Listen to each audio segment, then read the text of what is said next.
Hello and welcome to Last Man Standing. I hope I hit the go live button twice. I can't tell. Keep getting nagged by 16 different things. Uh, I'm hoping everything's going all right. Hey, Bill, I may have just screwed up. I don't know. Uh, I'll, Um, I'll find out in a minute. Uh, I'm checking. are we actually live or what? It says Dan Hollifield is live just now. Okay, well, And yep, I got you on mine too. all right. Now we got three people watching us. So Joe Dog was Oh, here. Joe Dog was here nagging while the credits were going on, so I couldn't tell if I hit the right button right. Okay, thank you, Tyler. Thank you very much. And I know it's got to be way late over in England where you're at, but thank you very much for being here. I appreciate it, T. And oh well, this basically is supposed to pick up where uh, Stupid O'Clock left off, but a lot of people don't make the transition because it's not exactly the same channels. So, oh, there we are. Uh, Hey, no, I had to just say goodbye to Willow. oh, okay. You okay? Um, I was trying to remember whether or not I hit go live twice, and it's like get here. I had all kinds of pop-ups from StreamYard going, well, if you don't do this in 8 minutes, we're going to cut you off. And I'm going, if you get out of the way, I could probably see the control panel. Yeah, I had to hit it. It You had didn't. to hit it. Yeah. It when all that popped up, you have to start all over again because it takes the second one down, the second hit down. Oh, yeah, it covered all that up. I mean, it's like I hit go live and then pop-ups, and I'm going, excuse me, get out the way. Yeah, you got to click it again. You got to click it again. You got to start all over again. Hmm. All right. Well, I couldn't see it to click it again. They popped up too quickly. Yeah. Well, no, you have to hit the go live, the main go live first. I did, and then the pop-ups covered up the small go live. No, it knocked it off completely. You got to start all over again. Oh, Yeah. Well, I'm But glad I you're don't have a show. yeah. That's why I was telling you don't wait for mine to end. Go because I knew that was coming. They get real pissy about that. well, What happens is StreamYard if you don't go live with StreamYard when you say or with Facebook when you say you're supposed to go live. It used to be 10 minutes. They're now down to 8 minutes. mm, well, and oh, I got three pop-ups because it's on three Facebook channels. Yes, Yeah. now I understand. Yeah. Well, you know, um, Yeah. Facebook sucks. well, always, but Yeah. it's just when it's the only game in town. Yeah. All right, guys. I'm gonna tap out. I did a scrap run today, and I'm tired. Well, Uh, I have done what Tyler Banner would understand as being fuck all today. So actually, no, I went to the Larry Niven chat and I wrote the editorial for Aphelion's live upload tomorrow, and I know I did something else, but I can't remember what it was. Oh, I actually ate, which is rare for me to remember to eat something.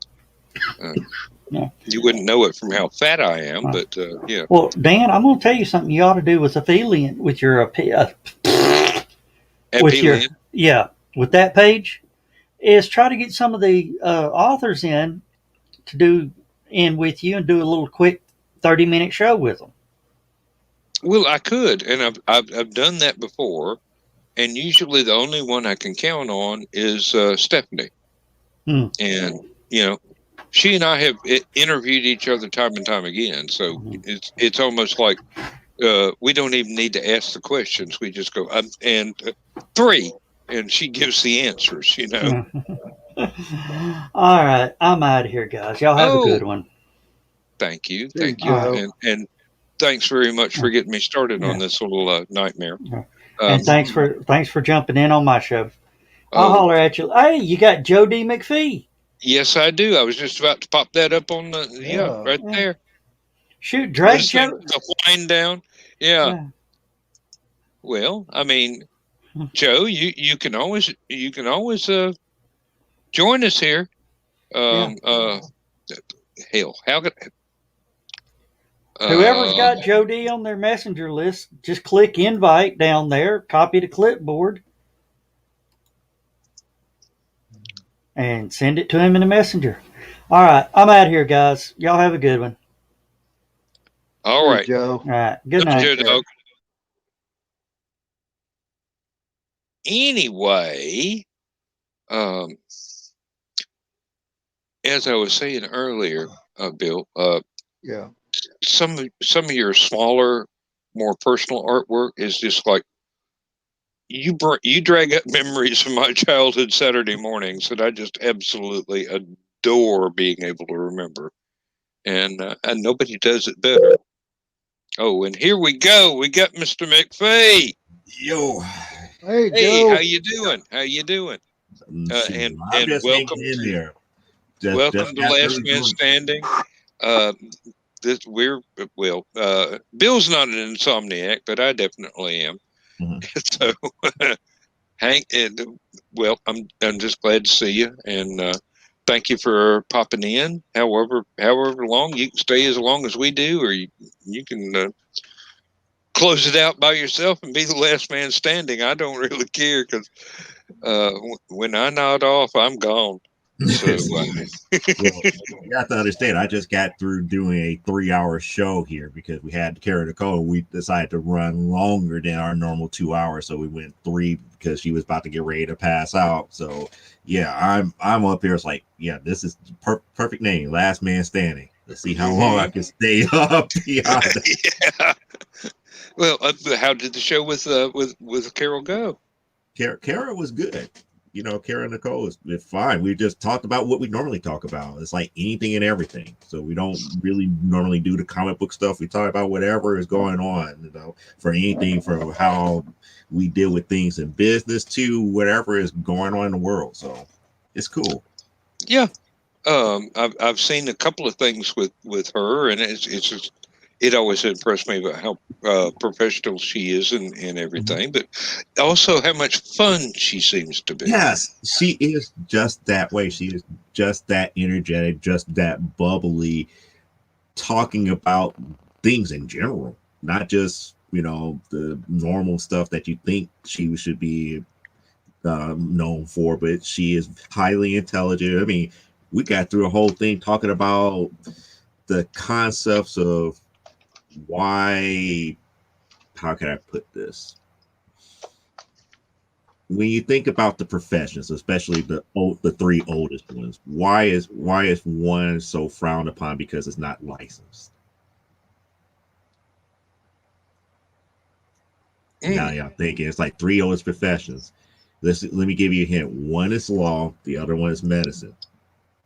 The third one does not require a license,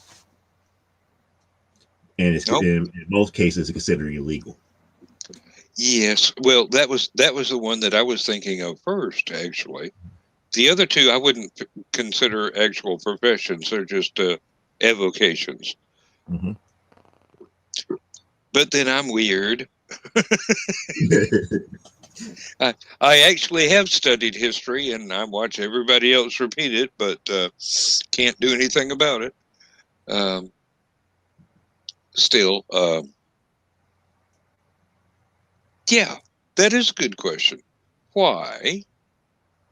Do you have any explanation? Any No, theory because about that? we were thinking about all the benefits if they went ahead and licensed it. The benefits of those who take in that profession would have. It would not be any disdain or shunned upon at that point, because you take care of all of the necessary precautions, because you're dealing with health hazards, bodily fluids, and all this other stuff. All of that would be regulated at that point. Well, I've got to tell you, everybody I know respects them a whole lot more than they do lawyers. Mm-hmm. Exactly. So it really is one of those types of things that makes you want to think, because we was talking about the aspect of abuse. In that aspect, it's like if a person comes up to you to say that I love you, this, that, and the other, to trick you into a sexual situation, why is that not as criminal as somebody who just goes out and hires somebody and it's a legal transaction? There's a transaction there. Well, it should be more illegal, actually. I mean, it should be right on up there with assault, battery, and some of the lesser grades of murder. Exactly. Now you understand what were some of the topics that we were talking about during Yeah, this. yeah. I understand. Believe me, and I certainly agree. Mhm. It's one of those things that should not be stigmatized for happening and for becoming a chosen vocation. Mhm. Then and basically it goes equal across the what is the gender divide. I don't Mhm. know what the modern term is, but it should go both ways. I Mhm. mean, there's it should be an equal opportunity means of employment. Uh, Boy, think about an employment that would be affected by COVID last year. That would be one. yeah, most I mean, certainly. there I would be no way never you could stopped to get think around about it. that. But you're right. You're right. It's a very very intimate personal contact, which probably got heavily impacted by everybody being in a lockdown and not going out and there you go, the people in that shall I call it an industry? Might as well. I mean, it should be one. Mhm. There are more things that are licensed that are called an industry that have less validity than that. So yeah, the folks that are engaged in providing that service were probably more heavily impacted than uh, quite a few of the other more widely recognized uh, uh, industries and jobs and whatnot. Um, uh, all of a sudden, I'm remembering something from Robert Heinlein, and I'm going, Bugger was a whole lot more perceptive than I give him credit for. But yeah, um, there was a thing in there where um, one story where a guy went to visit his mom, who happened to be in that industry, and she's going, "Well, yep, now you're an adult. It'll be cash on the counterpane from now on, unless you want to come to the house when I'm not working." And I'm going, okay. Uh, wouldn't really want to have to pay for a family reunion, but there might be instances where that would not be inconceivable.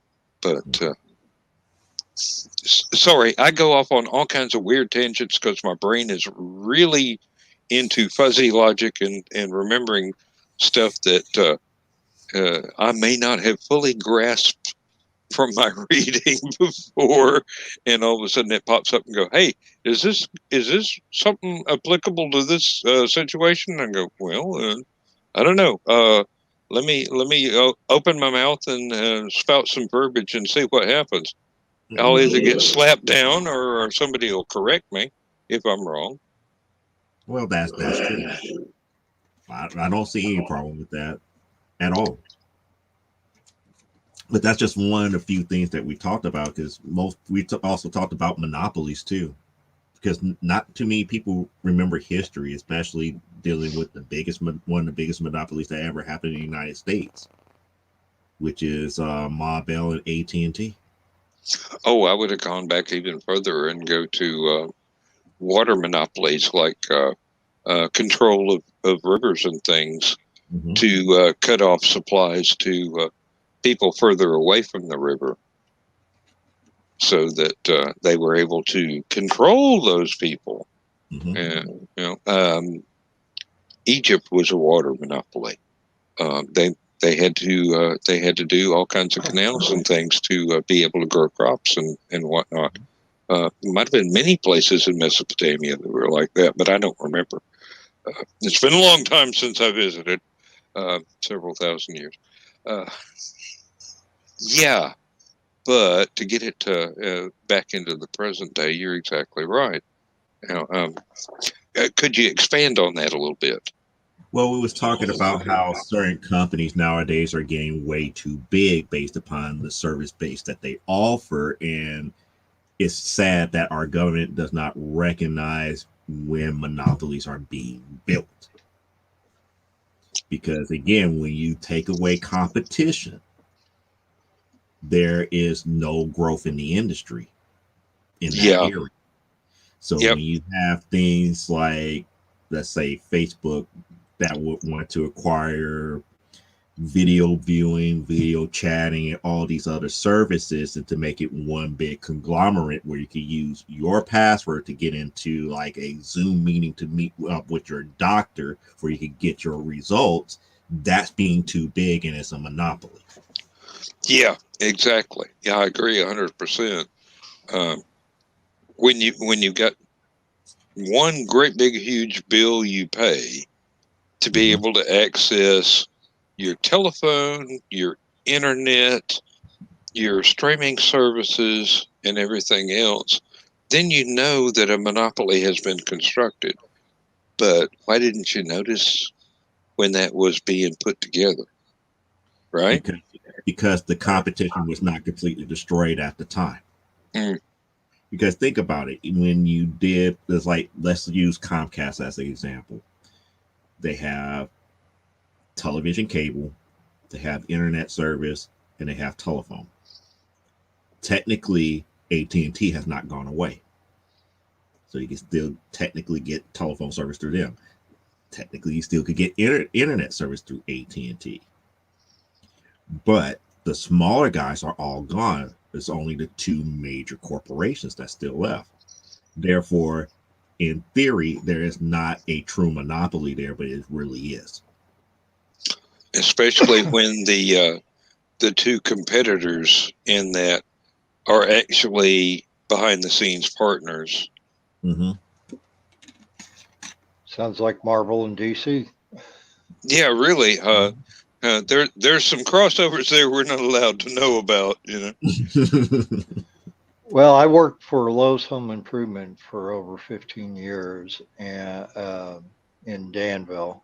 And when Danville was first getting the Menards in town, and everybody come into our store and like, Menards is opening up. Are you guys closing down, or what's going on? How's that going to affect you? And I'm like, well, it probably won't affect us at all. Why would it affect us? And they said, well, because they'll be newer and that, and Danville's not big enough for two stores like this, two big box, home improvement stores. And I said, well, sure it is. And I said, but they're just, and the Menards was built right up the road from where we were at Lowe's. And I said, but aren't you afraid of the competition? Like, no, competition keeps everybody honest. for the most part. I don't, there's some that, Hmm. like what you were saying with Comcast and that, but for the most part, it keeps everybody honest. And John's back. Yeah. So I had to solve a kidnapping. Oh, Oh, well. Uh, But I found out who the villain was. So I'm good. okay. One day you'll have to explain these cryptic comments, I but then cannot again, explain these cryptid comments until July 5th of 2024. Then the statute of limitations run out, and I can tell everybody about it. oh, damn military regulations. Well, Actually, those are federal kind of things. okay. John, have you met Joe? Yeah. Not I think another Joe. Jeez. Yes, I think we have in the green room, I believe. Yes, green room. That's okay. That's right. I kind of know. You're shorter than I remember. You can admit to that. Yeah. You gotta do this. Okay. Hey. And Hi, Joe. now the clown car has showed up. Yes. Nothing like a federal crime to make you feel better. Oh, as long as you get away with it. Yeah. Oh,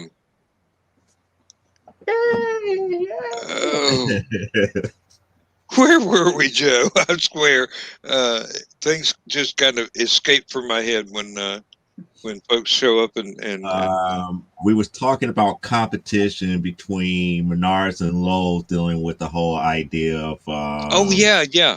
Go ahead, Bill. well,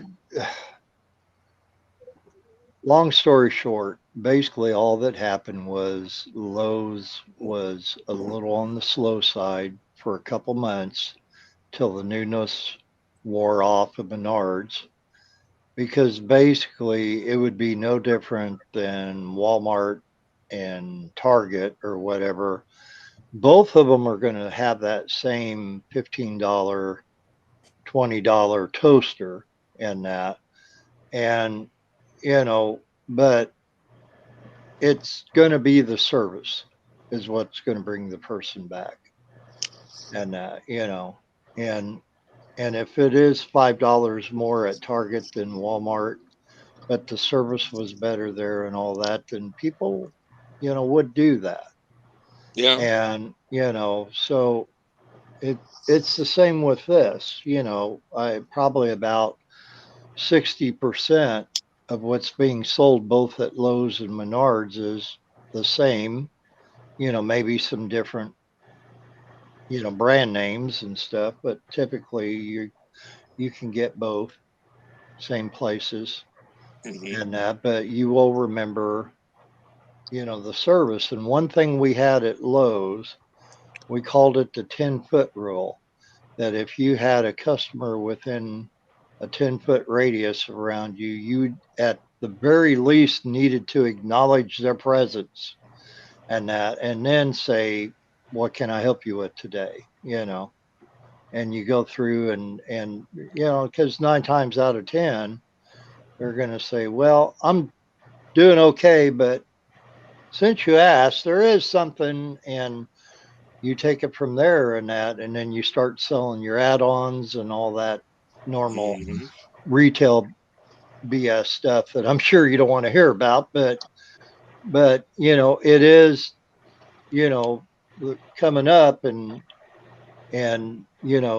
Joe's coming in to buy a DeWalt drill there and that, so I'm going to come up to Joe and say, hey, what are you using that drill for and that, and maybe I can talk you. Do you need some big industrial, contractor size, 20 volt, whatever drill or whatever, or if it's doing stuff around the house and need just an impact driver or so, whatever, and that Mhm. they're, all those questions asking in that is a way of personalizing things and bringing it in. So, and that's all it was. And then Lowe's got to be back where it was, and eventually I went to work for Menards for 8 years. You were better come During the yeah. I was a garden specialist at Lowe's for 15 years, and then I turned around and did the same thing at Menards. So I knew, both sides of the coin, you know. Well, hopefully you got paid better at the second job. I did. I did. You had the training and experience. And that's the thing. They said, well, we didn't have an opening in the garden center, and but we actually moved somebody out to put you in there, and and I didn't even have my master gardener certificate yet, which was on my to-do list, which I do have now, as a few years back. But yeah, I'll go into Menards today, which I've been disabled for almost 3 years and haven't been able to work there, and I miss it dearly. That or Lowe's, either one, because of the people associated with there. Exactly. But I'll go into this day just to go shopping and that, and somebody will say, "Did you retire or what?" And I'm like, "Well, yeah, I kind of had to," and they would always say, "It shows." And for a while, I wasn't quite sure what they meant by that, but I think it was, The store suffered without you being there. Mhm. Well, that's what they claim, and I like my job, and I did try to do it I tried to do my best at it. That's just all there is, Mm-hmm. and that sometimes my best isn't as good as some, and a little bit better than others. So I'm That's in the the way mix. life works. Mhm. Yeah, you're in the Now, mix, and that's all. down here, the big competition for home improvement supplies is like Lowe's and Home Depot. Yeah. And my brother and I argue about which one is better all the time. And I'm going, well, anytime I walk into Lowe's, before I get 3 feet, somebody's going to ask me what I'm looking for and if they can help me find it. If I walk into Home Depot, I might be there for 30 minutes trying to find something before anybody even notices I'm there. My Mhm. brother says, yeah, that's because Home Depot is for contractors. Lowe's is for home handymen.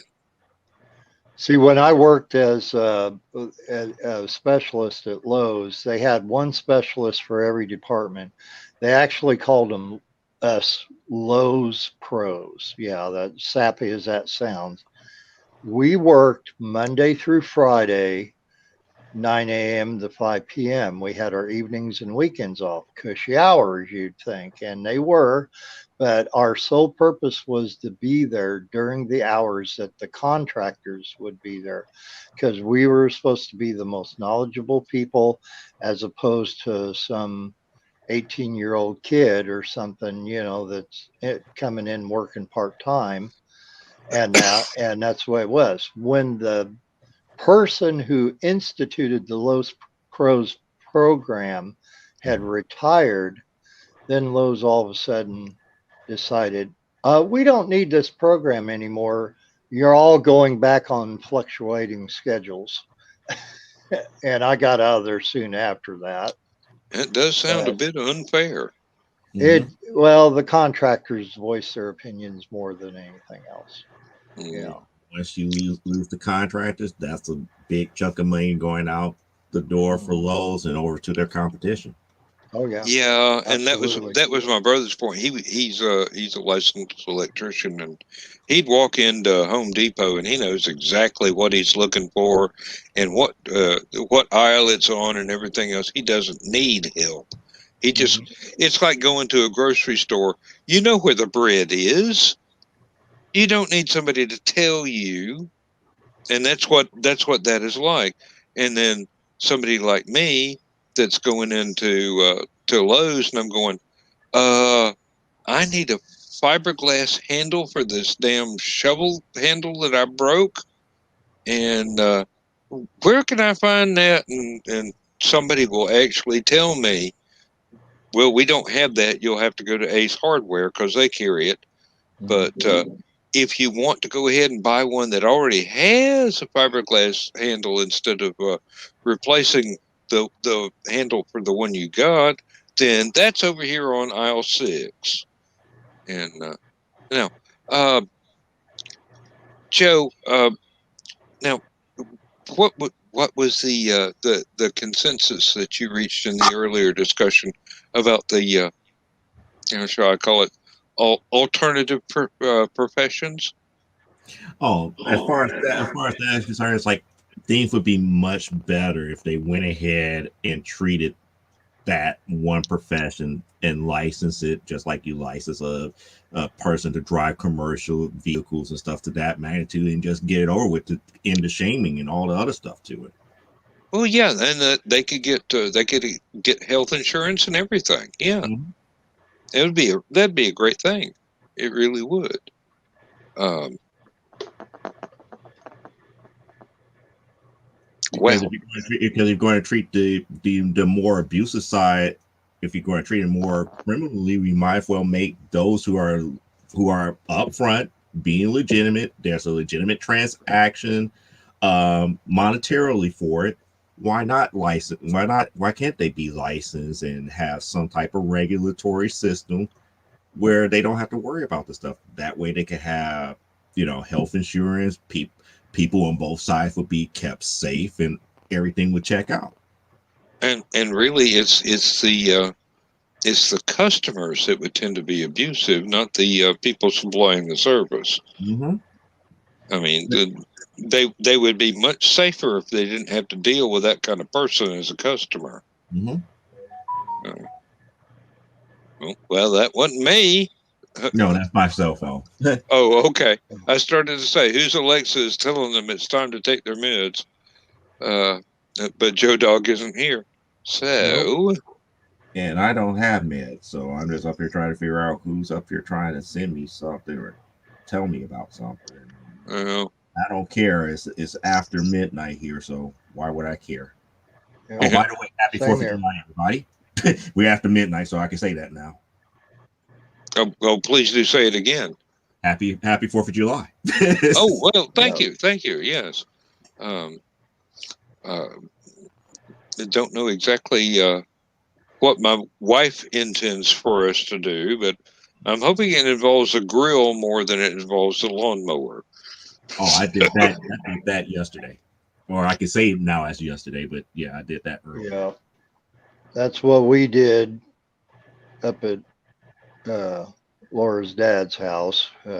Lawnmower, weed eater, went through 3 batteries on the Oh, weed wow. eater. Yeah. And yeah, and we was there 2 weeks ago, and we may be going up next Saturday again because we had a guy that stopped in when we was there, and her dad's got some vehicles there, and this guy was interested in one of them, and so it may have a return trip, but we need to do it, because Laura works and she's the one that does all the driving, and she wants to do all the driving and that to get 3.5 hours. But yeah, she can't do it, and then go to work right the next day, so she's got the day off. Well, today now. See, I'm acting like Joe now here about the days because it's after midnight here too. But so she, along with me, is just going to be vegging out and recuperating from the day. Although I will say our drive back tonight was extremely nice coming all the way back because we saw beautiful, beautiful fireworks all the whole 3 hours coming all the way home. And there were every town that we went through or by or whatever, they were somebody, if it wasn't the town themselves having a fireworks display, there was people doing it out there. Mm-hmm. So it was nice. That was our 4th of July. I've heard some folks off in the distance starting already earlier tonight, long before midnight. And thankfully, it was far enough off in the distance so that our dog did not get overly upset about the loud bangs and everything. I've got a crate full of fireworks I've had in the shed for probably this dog's entire life, and I'm going, you know, I don't really want to get the dog going crazy about this, even though it's fun to stand at the end of the driveway after a heavy rainstorm when I know that I'm not going to set the neighborhood on fire and shoot off all kinds of fireworks. But it's much more pleasant not to upset the pets. Dan, have you heard of thunder shirts? I have not. Okay. Enlighten me. Yeah. Thunder shirts been around for quite a while. You can get them. I know like Chewy.com has some good deals on them. But My wife has a membership there. Yeah. Yeah, okay. Most of your pet stores have them. Basically, what they are, it's kind of like when you buy the doggy sweater and that when they're going outside to do their business in the wintertime or whatever. These things are similar to that, but they wrap around them. They fit a little snug. They have all different sizes for different size animals, whether it's cat or dog. And the snugness when you put it on them makes them feel like they're being held. And the majority of the people that I know that had bought them for their dog or their cat, whichever, regardless of the size of the pet, they swore by these things. They really thought that they worked well. It works good for right now because of fireworks. It works quite well when you know that there's some thunderstorms on the horizon. I You would want to put it imagine. on. Yeah. Yeah. Even if you're going to be gone at work during the day, and you know how, you know, dogs in particularly have anxiety when Yeah. they're, Separation anxiety. Yeah. yeah, they work well with that as that. So, Might but get one for my wife too, because she gets separation anxiety when I go to work. But well, and there's meds that you can give animals too that, you know, kind of tranquilize them a little bit, but not everybody's wants to do that.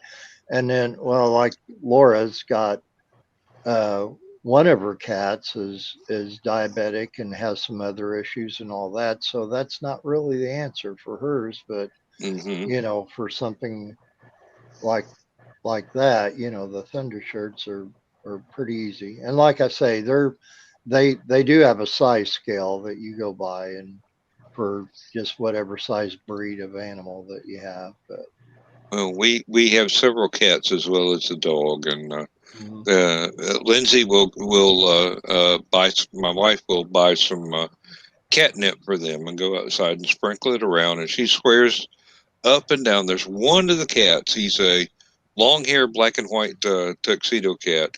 He will walk up to her and look at her and go, "Hey, you got any papers?"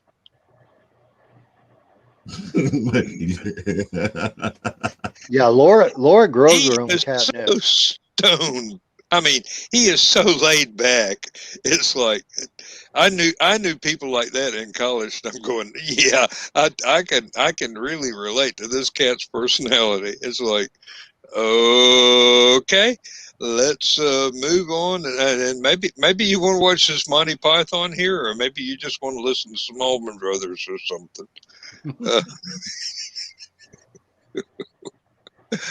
Uh, Put on like, that live at Fillmore East, man. yeah, well, that was a good concert. Mhm. I don't think I have that album. I should, but I I don't think got I do. I got the CD. I used to have the album. I might have it on digital, but I don't think I have the actual vinyl. And which reminds me, I need to get a new drive belt for my record player, the vinyl record player, because that thing is it's a Kenwood, and I got it back when I was in college in the 70s. And what happened was a friend of mine who was in pre-med, he started dating this girl, and his mother didn't approve. So he went out and spent a lot of time one night with this girl and came home really late and slept late the next day. His mom came into his bedroom, picked up this marble top Kenwood record player, and just threw it on the floor and broke it into 3 pieces. Even broke the circuit board inside. And he went out the very next day with her credit card and bought the next most expensive model just to show her up and gave the broken one to me. And I glued the marble top back together and took a soldering iron and a couple of pieces of wire and put the circuit board back together. And I've been playing records on this thing since 1976. Wow. But it's really hard to find the little rubber band that it uses as a drive band. You got to look that up on the Kenwood website, and thank goodness they're still in business. But I used to be able to go to an independent record store in town, and just they had it in stock. I mean, you walk in and go, I need the rubber band for this Kenwood model, da, da, da, da, da, da, and they go, okay, it's right there. No. About 3 inches further to the left and down one rack, and you pull it out, and it's got the serial number and everything on it. I mean, they had them in stock. The whole place is out of business now because everybody's going to digital stuff now. But yeah, we had a place in Champaign called Good. Well, it's still there. It's called Good Vibes, and which now, of course, everything is like you said, digital and that, and they're kind of getting. But because vinyl is making such a comeback, they're getting back into it. But back in the day, back in the 70s, man, that was the place to go. Get set up, whether you're getting Kenwood, Teak, Pioneer, Marantz, whatever you had, wanted, but yeah, it and they knew it, and they had it there in stock too, because that was, people, the darn things don't last more than 3 years. You got to buy a new one every 3 years because the elasticity of the rubber band itself wears out. Now, they dry out. What I wouldn't give for the direct drive turntable that I used to have when I was a kid, I mean, that was all gears. There was no rubber band involved. That was all stainless steel gears. That thing would have lasted forever, and I don't know what my parents did with it.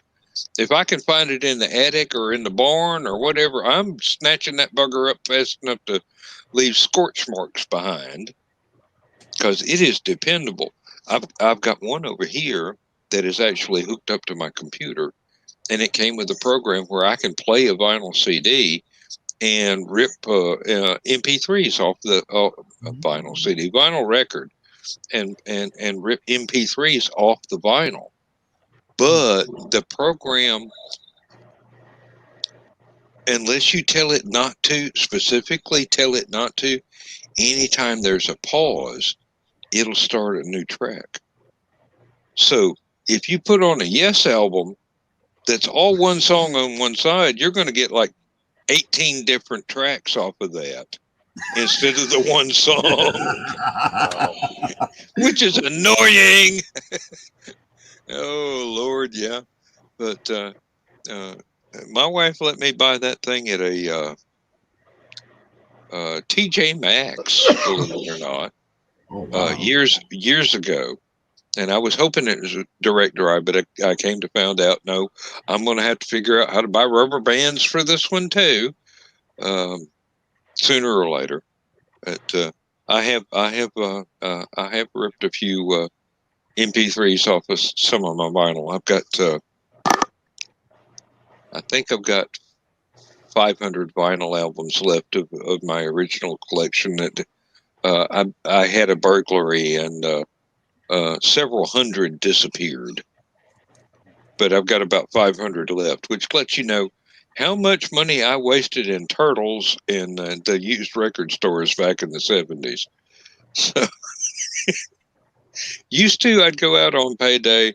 I'd spend a bunch of money at the used bookstore. I'd go to the record store and spend a bunch of money. And then I'd go to places that had used records, and I'd pick out some stuff, and it wouldn't cost me a bunch of money, but it was a huge stack. And then I'd go to some of the charity shops and look around and find stuff that I'd never heard of before, and try that out as well. Because if you're only paying 50 cents for a vinyl record, as long as it's not too scratched up, you're not losing any money. You're just discovering something. There are bands that I had never heard of before that I wound up going, hey, these folks are pretty good. I wonder if they ever did anything else. And some of them had, and some of them were one record wonders rather than one hit wonders, because they never had a hit. These things, life has a way of throwing you curveballs, and you either figure out how to jump to the side and catch them, or move your head and try not to get hit. Yeah, we had a place over in Danville called Co-op Records and Tapes, and this guy that worked there, who would later sell his part out of the store and start his own. And we had, I'm going to say we had similar taste in music, but he knew what I liked. And he was constantly turning me on to new groups that I never knew, you know.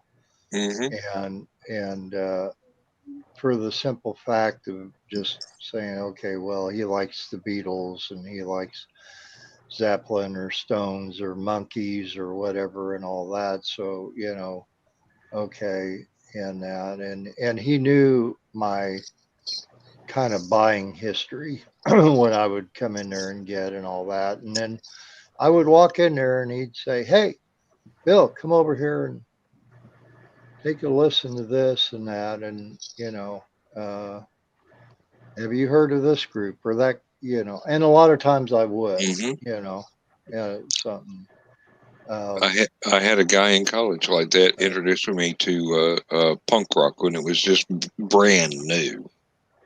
And I'd go to his dorm room and he'd play something and go, well, it's not my cup of tea, but it don't sound bad. And I'd remember the name and go look for something else and whatever. But, you know, Bill, if you like the early Beatles better than the later Beatles, you might be interested in looking up some of the early stuff by the Flamin' Groovies, because they set out to be a copycat of the early era of Beatles, and they did a really good job too. They kind of evolved as the years went on, but you know. What you mentioned about punk, I fell in love with the Ramones because of the same guy that I was just telling you about that owned this records, Chart Records and Tapes. When he split from Co-ops, he says, Bill, I got something for you to listen to. And because I like the Beatles and because what all the Ramones songs were basically about 2 minutes. They always believed in keeping it short. Yep. Like old rock music and that. And he put on the Road to Ruin album. Oh, I remember it well. Yes, indeed. Yeah. And the first time I heard I Just Want to Have Something to Do, I'm like, sold. And, you know, and even if I didn't say it right away, he goes, you want me to wrap this up? And I said, what do you think? And he goes, oh, yeah, I will. And that, but yeah. And, yeah. you know, And it's amazing that how good they got over the years. They started off being really, really simplistic Oh, and yeah. formulaic, but they had that driving beat that was good for the club, the dance clubs, and then they they had enough success to where they were willing to experiment a little bit, and they got to doing different things and whatnot. Um, Like the End of the Century album when Phil Spector produced that for him. yeah, And, it's too bad Phil Spector turned out to be such an asshole. right. I mean, seriously, the guy had some chops as a producer, but then you come to find out he's a right dick. Kind of Well, like Woody Allen. exactly. You can't go around pulling that kind of shit and not have it come back on you sooner or later. Well, there's a lot of them that come up in, and the one that Joe Dog was trying to keep talking about in Stupid O'Clock Thursday night, and we kind of danced around Oh yeah.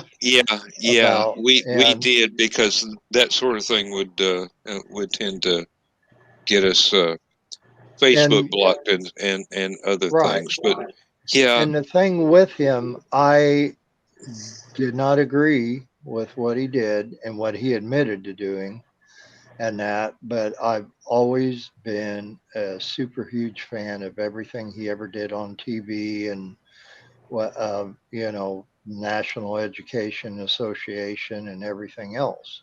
yeah, And that, and I especially because of my thing for Saturday mornings. So I will still, and this past Saturday morning now, while I was waiting on Laura to pick me up for our trip to Chicago, I'm posting my stuff in the Everyday is Saturday group for all the, different cartoons and Schoolhouse Rock and all that stuff and that. And, I included his cartoon in there and I'll yeah still do yeah it, I watched it every week as a child, and Mhm. I've got a couple of his comedy albums Oh, yeah. still, and the what he became has not ruined what he did before.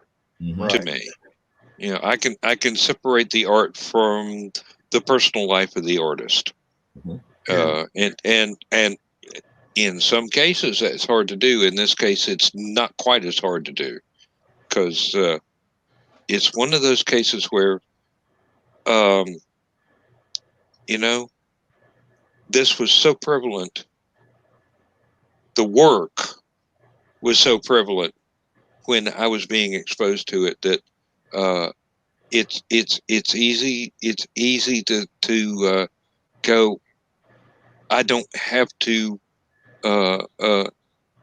get off on a tangent here and go, well, what he did later was horrible. Of course it was, but you know, wasn't the same guy personally. I mean, same guy as an identity, but not the same person, because they had changed over the years.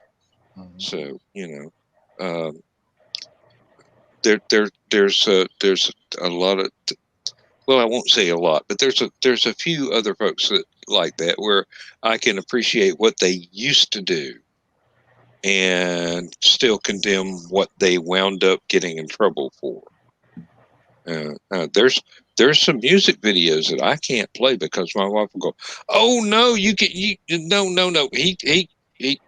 no, that's a bad person." I'm going, well, nobody knew that at the time, and hadn't gone that far, hadn't done something that was actionable.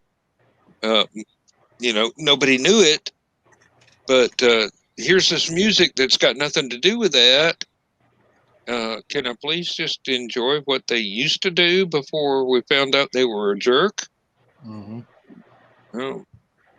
Anyway, my point of view may be way off the scale as being abnormal or something, but I can try and separate the art from the artist. You know, Well, what you mentioned about his albums, his comedy albums, and that Mhm. before, Yeah.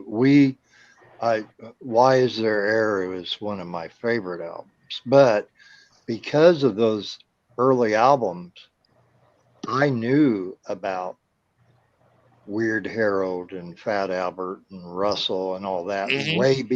way before the Saturday morning cartoon because he did them on the albums first. Yeah. Exactly. You know, if you And throw a bullet in the furnace, it'll explode. Say what, John? If I you didn't throw a hear. bullet, if you throw a bullet in the furnace, it'll explode. Oh, Yeah. That's common sense. Firecrackers do that too. That's off of that's off the Bill Cosby album. That was Weird Harold that said it. You know, if you throw Yeah. a bullet in the Yeah. furnace, it'll explode. Well, I knew from the voice. Yeah. my favorite one that he did that involved Fat Albert in them on the comedy albums was there was this big building that was dimly lit and it had steps going all the way up to this landing. Oh, yeah, I know which way you're And talking. they got the big cardboard cutout of Frankenstein to put up there. And they said, and I can't remember the character's name, and I'll just say Leroy because it's late, 1 o'clock in the morning, and I don't remember it. But anyway, and he says, "Hey, let's get Leroy. We'll get him up there, and we're going to scare No, him and all that." it was Fat Albert. It was Fat Albert that they did this. Well, the last one was, but they had somebody else that they scared first. Oh, that was and they got him up the stairs at the Harold. top of the stairs. Weird Harold. When they got him, the first one. It was Weird Harold. Was it Weird All right. Harold? Okay, Was the first one. And anyway, they got him at the top of the stairs, and somebody was standing behind the great big cardboard cutout of Frankenstein and moved it and went, "Arr!" And Weird Harold's like, flying down the stairs, scared to death, and they're all laughing and laughing and laughing about it. And that's great, Weird Harold. No, man, that ain't funny, man. Yeah, it's funny. You didn't even touch the steps when you were going down, And then all of a sudden they said, "Hey, what's this? Look who's coming up the road." And they say, "Who's that?" And you hear it off in the distance, "Hey, hey, hey, Fat Albert." And there's like, "Let's get Fat Albert." Oh man, I would love to scare Fat Albert. And so they're trying to do the same routine with him, get him up, and Fat Albert, because it's a huge flight of steps, and they're behind him, pushing him up. Come on, Fat Albert, come on. So and so's getting beat up. Hey, I'd love to get so getting beat up, and trying to get him up, and they're pushing him up the steps because it's taken such a long time. And they get up at the top of the steps, and whoever it was behind the Frankenstein cutout went, "Oh!" And he said, "And we forgot we were behind Fat Albert." Yeah. And I mean, I can't do it any justice at all the way it was, but I mean, that was just, I've heard that 5,000 times, and every time it's like the first time. I mean, Like I that, know what's going to happen, but it's just, oh my God. It's that bullet in the furnace joke where the principal comes in and goes, somebody's got to be really low down to put a bullet in the furnace in the school like that. He says, somebody's mama just didn't raise it right. You got to have a low down, dirty mama to put a bullet in the furnace like that. One of the kids jumps up and goes, "I didn't put no bullet in the furnace. Stop talking about my mama." That's one way to get some evidence. Yeah. Oh my God. Well, I just realized, Joe, I don't know an awful lot about where you're from and your experiences growing up or anything like that. But if you want to say so, please feel free. Well, I was about to get ready to expose my age because I don't remember 78s. I don't remember even seeing any record players that have that could play 78s. I grew up in the days of 45s and 33 and a thirds. Now, the only 70, I had a friend that used to collect 78 dance mixes. And it was basically a 78, you played one song. It's like 1 4-minute song on a 78 record. And so that's basically, it was all for dance mixes. So if you were a DJ, a 78 was pretty cool. If you were collecting music, it sucked.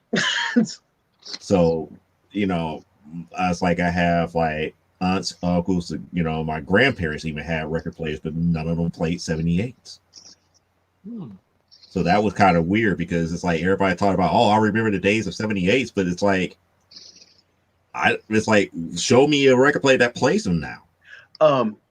My grandma had one of these consoles that right in the middle, the big wooden, nice piece of furniture, right in the middle had the TV.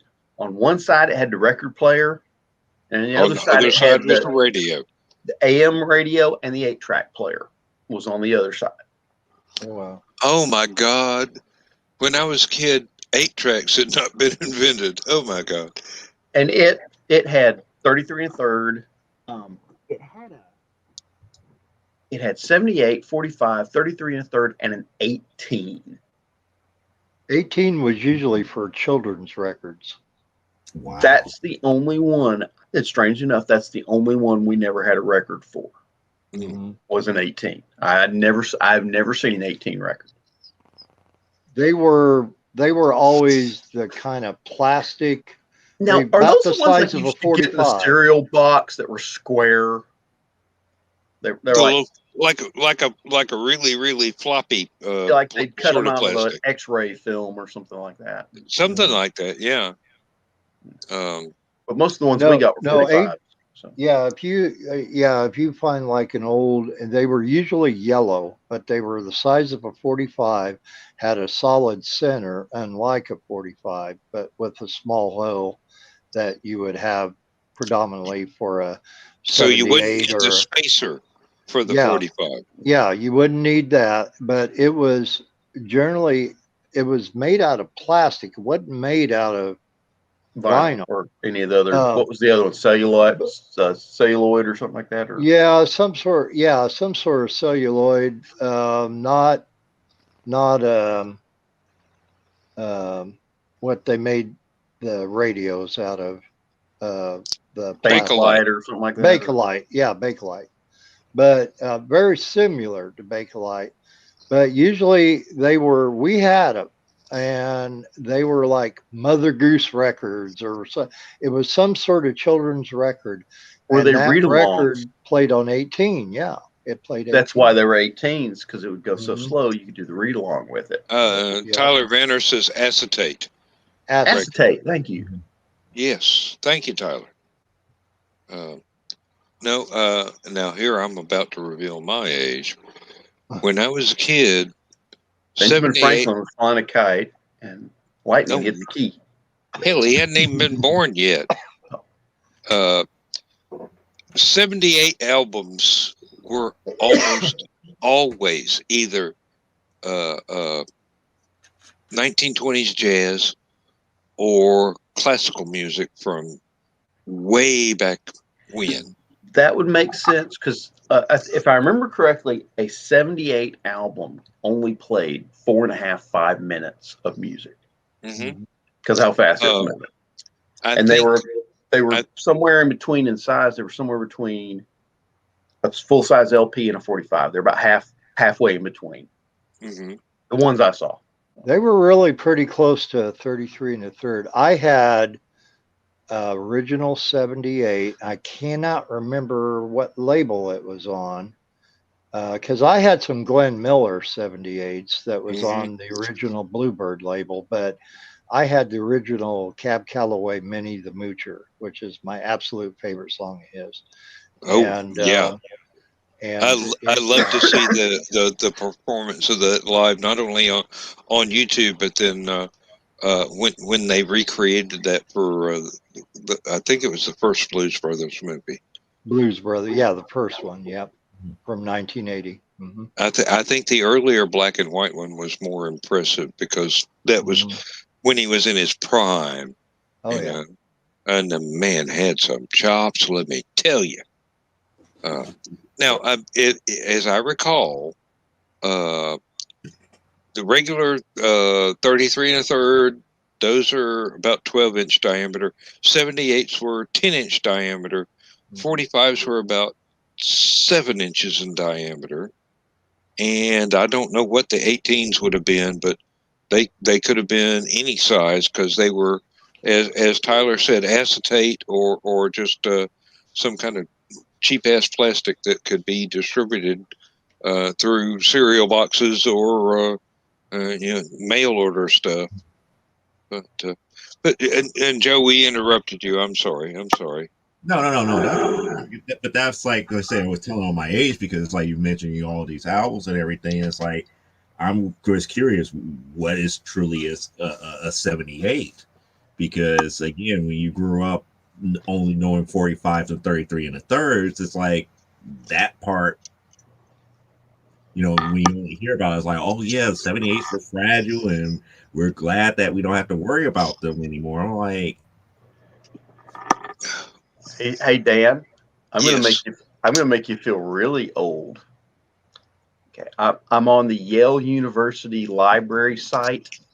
Okay, any flat disc record made between 1898 and the late 1950s and playing at a speed around 78 revolutions per minute is called a 78.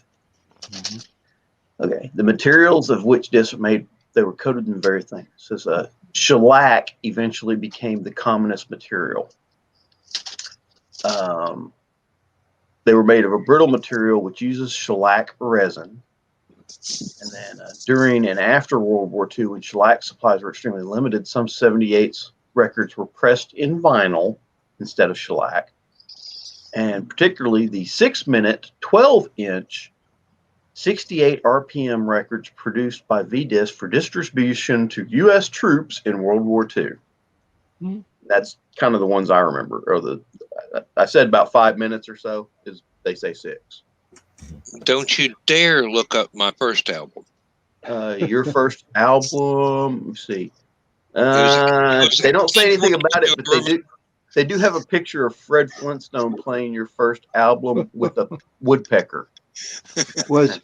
I was going to say, was his first album on an Edison cylinder? Well, it looks like a woodpecker. I'm assuming it's a woodpecker. It might be a prehistoric woodpecker because it is the Flintstone. It was a Tesla cube. Yeah. Let me see. They came in a variety of sizes. I got to go to the fridge. 78s came in a variety of sizes, most common being 10-inch and 12-inch. So stay there about 10-inch.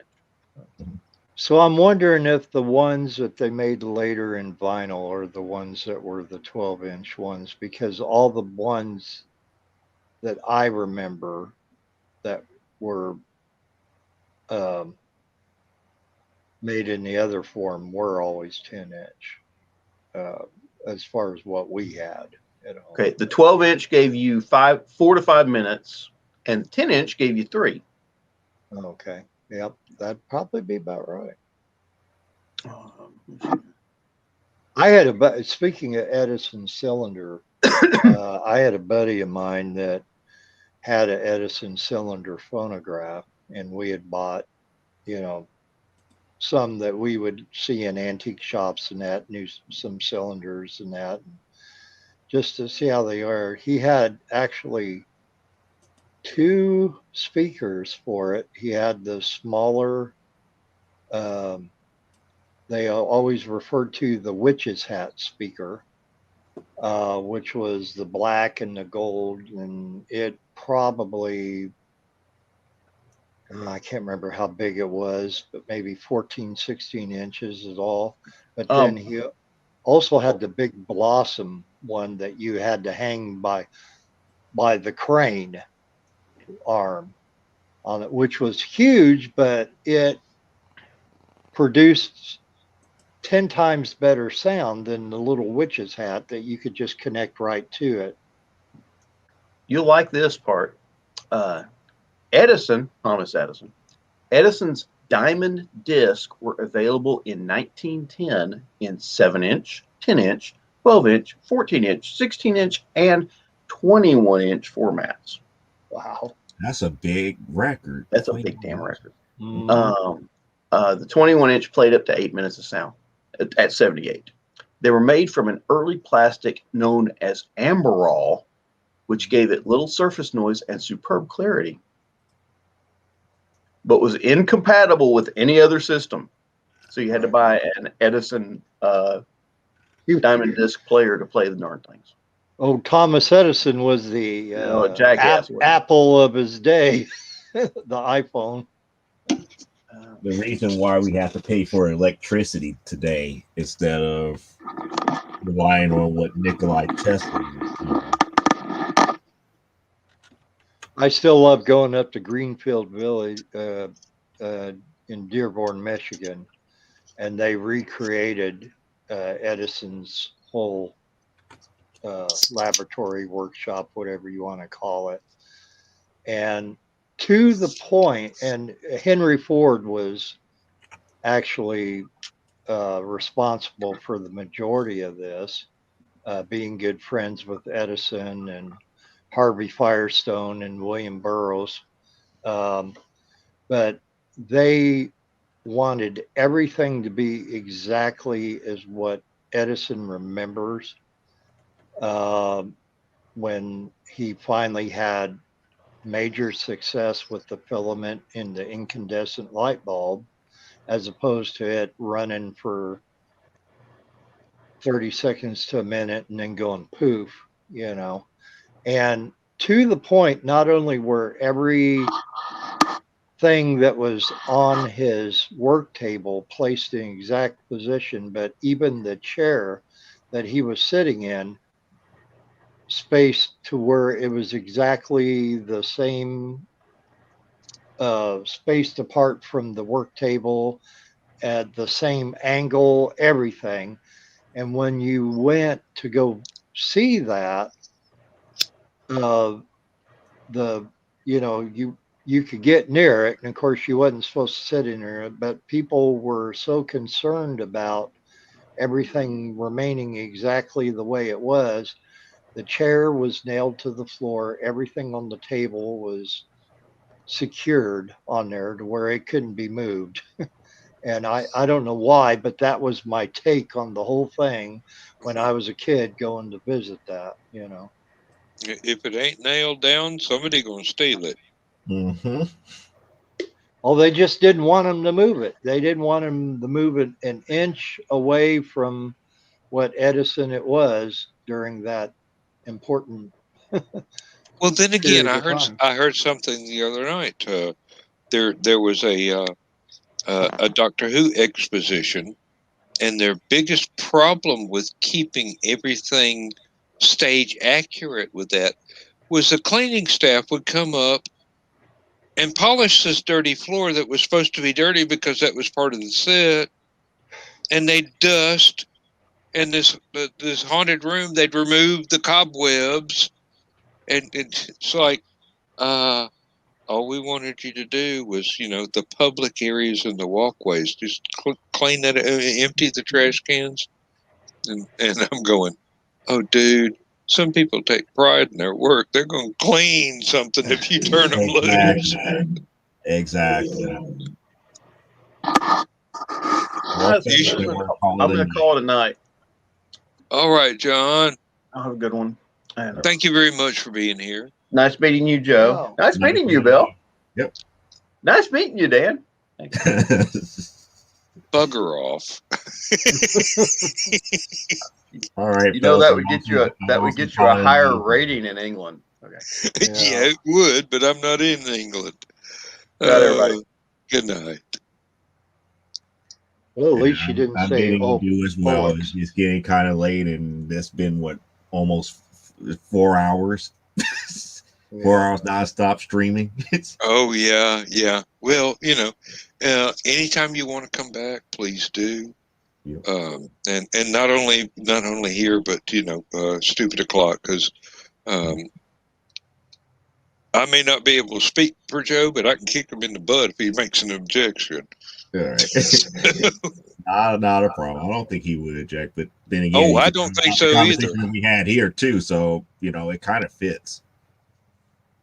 Because I watched the show. It's like anything and everything. It's like, hey, Hey, if we can stay on topic long enough to finish a sentence, we're doing real good.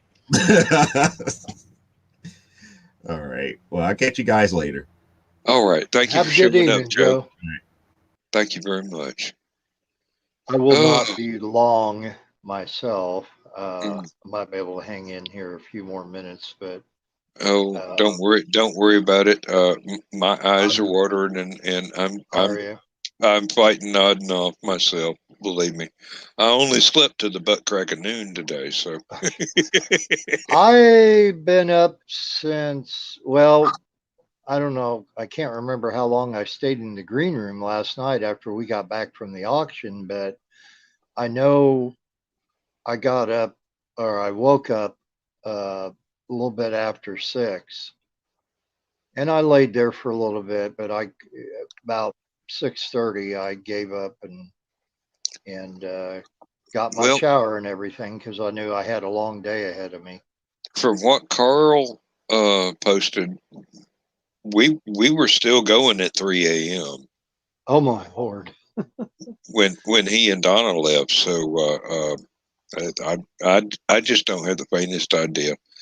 And I but don't I know it remember. was fun. I know it was fun because I really enjoyed myself. And I woke up this afternoon going, "Yeah, well, it was worth it. It was worth it." And thank God it's Saturday Yeah. because I didn't have to get up at 6 and go to work. Uh, Well, we generally, I mean, it's always a long trip up there and a long trip back and a lot of hard work while we're there and that. And we did get a lot of things accomplished today and that. And, when you got her 86-year-old father with you, he's got things he wants to do. And here it was about 6:30 in the evening and Laura's like, we need to get going because we were going to stop at one of those mighty fine Chicago area restaurants that are local up there to get something mhm. for supper and just we were going to go in but decided, well, we went in long enough to wait for our food and me and Laura Yeah. went in there, but then we ate it all on the way back home and that and it just Well, I mean, you had quite a drive. I mean, if you waited it till you got to the house, you'd have to nuke it to make it edible again, and it would kind of not be as good as it is when it was fresh. no, we had loved this place is called Big Sammy's and they got just absolutely wonderful beer battered onion rings there Oh, you're and touching my heart now. yeah, oh my Lord. And it's one of those deals that I like battered onion rings better than breaded onion rings. I like Hmm. both, but I like especially the beer battered ones a lot better. And Yeah. we Um, used to have a place in Danville called Mr. Quick, and they were known for their beer battered onion rings basically because they had this container that they had put the batter in. They would soak the whole onion rings in them overnight and then fry them the next day oh, after they wow. had soaked into the onion. They were just beyond wonderful. That sounds deluxe. It really does. Uh, Sadly, the place has not been in business for a good number of years or decades even, but yeah, they were. It was a good practice as far as making them. But this place is really really good, and I mean, the people who run it, they're the typical Chicago type people. You know, I mean, you almost think you're going to walk into an SNL sketch, and hear cheeseburger, cheeseburger, cheeseburger. yeah. And it's wonderful. And then she's a so if this ain't good enough, well, she turned me on to two different restaurants. And when we were there the last time and spent the night, I said she felt sorry because she said, "You're not going to have your pancakes." And we ended up going to a restaurant called Teddy's so where I could have my pancakes and that. And she, She looking and out for you. Yeah. yeah, I didn't post a picture or anything of it and that. I was just having too good of a time. Yeah. Well, But so now on the way home tonight, as we're eating our wonderful meal from Big Sammy's and driving home and watching the fireworks all the way home and all talking and that. Sometimes her dad would, he was sitting in the back so he could kind of take a little naps and stuff like that. And then he'd wake up every once in a while and start talking with us and just generally had a good time. And then she told me about a new restaurant over in Des Plaines, Illinois. And we get up on a trip where we spend a night again and have a little bit of extra time. We'll go to this place. And she started telling me about all all the different baked breads and everything else. And I'm like, I'm in, you know. hmm Excuse me. oh, bless you. Bless you. It's just a cough. I had sinuses draining all day and they're dried up now, but I'm I know the feeling. still Really. got the I cough right do now. know the feeling. Can't seem to escape it. I mean, only way I can get rid of it is drink a couple of cups of coffee and then have an espresso, which is like ultimate caffeine. And my sinuses go, up, up, two exits, no waiting. And finally, I get everything out, but it's embarrassing as all get out. And thank God I'm not on camera. But um, I go through boxes of Kleenex like you would not believe most mornings. It's not just the pollen; it's a hereditary thing where I'm breathing fine while I'm asleep. When I wake up and sit up, everything that has been just kind of settled in my chest kind of goes, okay, time for us to leave the building. I've done that and then cough away the morning until I get in the shower and then the Yeah. steam from the shower kind of loosens everything up. Oh yeah, and actually cold winter mornings do too. That will really open up your sinuses. You go outside and it's snow on the ground and you're having to be out there for a while, and it doesn't take long until all of a sudden you can breathe clearer than you've ever breathed in your life. I mean, it's like, oh, this is chilly. Let's open up.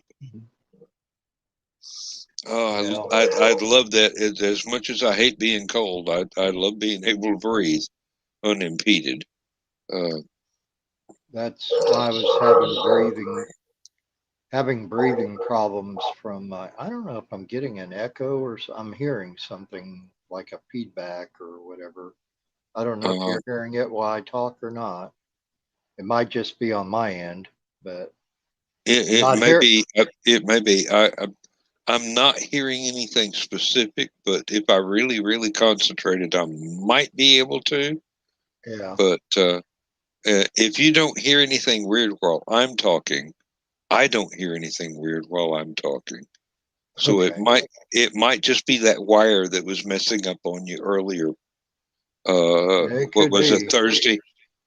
Yeah. Yep. So Yep. And I did double check that stupid thing uh, again once tonight earlier. Skunk was talking and it popped out. It was basically what it did was it's like my earplugs were unplugged and I started hearing everything through the tablet instead of the earbuds. hmm And wiggle the wire, poop, and it's right back. So I yeah. know this is a junkie splitter that I ordered. Uh, and I have to, I guess, invest in something a little bit better pay a little bit more money for it because you get what you pay for. You Well, know. I'm still using these excuse me. Bless you. I'm still using these 1995 headphones from Kroger, and they're doing really well. But Yep. I wish I could get something a little bit less obtrusive. But I'll have to find something that can actually plug into the microphone and stereo speaker jack on the workstation. Most of the stuff that I've got for the older computers is just stereo headphones, and if you want to use a microphone, it's a separate jack. But this thing it's all three in one. So if you don't have it plugged all the way in, you don't get all of it. So there is feedback too. Mm-hmm. I wouldn't have to use a splitter to begin with if Samsung would have still put earbud jacks on their tablets and their phones. Yeah. I don't know the reasoning for that. I mean, I know wireless, but still.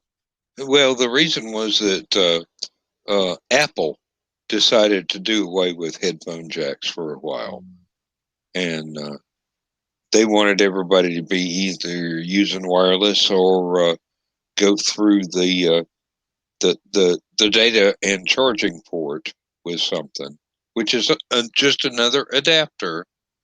But now I think they've come to their senses and put the headphone jacks back on.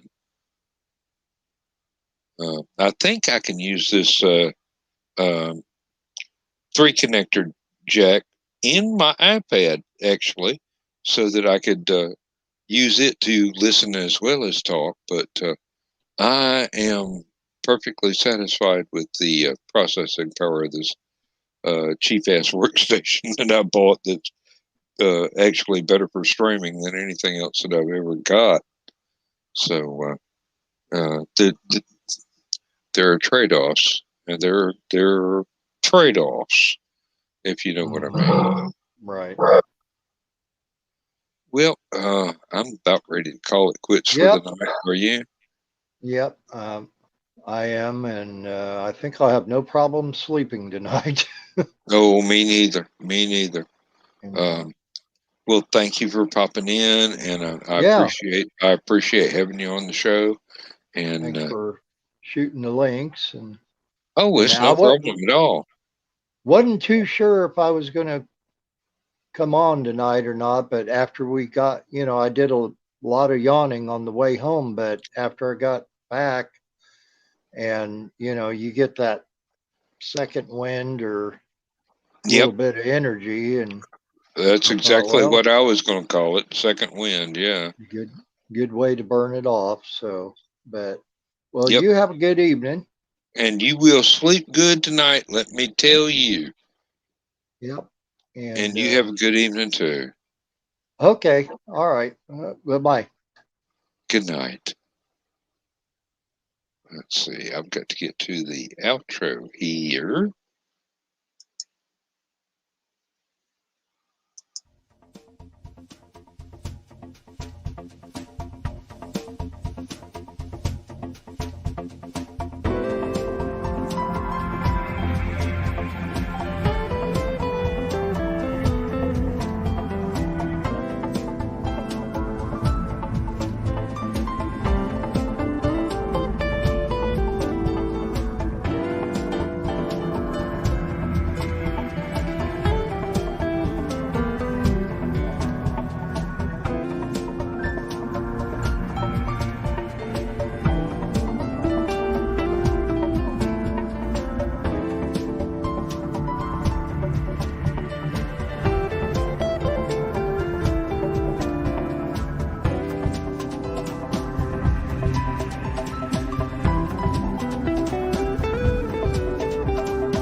Good night, everybody.